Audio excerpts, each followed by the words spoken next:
Olá, bom dia, que Deus abençoe sua vida, que haja paz no seu coração. É um prazer enorme poder compartilhar com você nesta manhã mais uma porção da palavra de Deus. Hoje eu quero refletir com você sobre 4 princípios para a restauração da nossa vida espiritual.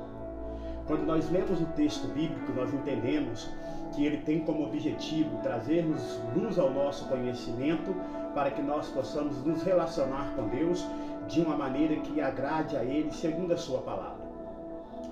No capítulo 15 do Evangelho de Lucas e no versículo de número 17, o filho pródigo, depois de sair de casa e passar por todas as intempéries, a Bíblia diz que ele disse que ele voltaria, e a expressão é, então caindo em si. Então, o primeiro princípio de restauração espiritual na vida de uma pessoa é ela reconhecer o seu estado.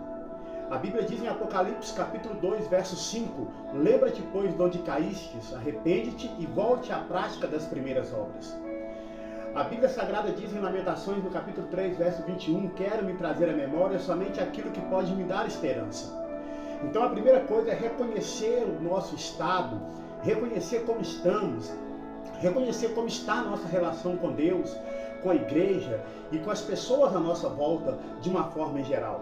Não tem como você recomeçar sem você reconhecer o seu estado. Em segundo lugar, nós devemos entender que essa consciência de reconhecimento que nós devemos ter do nosso estado, ela tem que partir de nós. Ela tem que partir do nosso homem interior, numa busca de melhorarmos e sairmos de uma inércia espiritual ou indiferença para que nós possamos retornar nossa relação com Deus. 2. Ele disse, levantar-me-ei. É uma atitude que é baseada numa ação. É uma atitude que é mais do que um sentimento. É levantar no sentido de ter a coragem de tomar as decisões que tem que serem tomadas para que eu possa ser restaurado. A Bíblia Sagrada, ela diz sem números de textos, e um deles, em Isaías capítulo 60, verso 1, diz o seguinte, levanta-te e resplandece, porque já vem a tua luz e a glória do Senhor vem nascendo sobre ti. Mais uma vez fala de levantar, que é o mesmo que se organizar, colocar-se numa posição de agir. Terceiro, ele disse, Pai, pequei, confissão. Se não houver confissão do nosso pecado, do nosso erro e este abandono, a Bíblia diz em Provérbios que o homem que muitas vezes repreendido, endurece a sua cerviz, será quebrado de uma vez sem que haja cura. Então a confissão ela é muito importante. A Bíblia diz que nós devemos confessar os nossos pecados. E nesse ato de confissão, nós devemos entender que não é simplesmente colocar para fora algo que eu tenha feito, mas é colocar para fora de uma maneira a reparar aquilo que pode ser reparado e retomar o caminho inverso deste erro.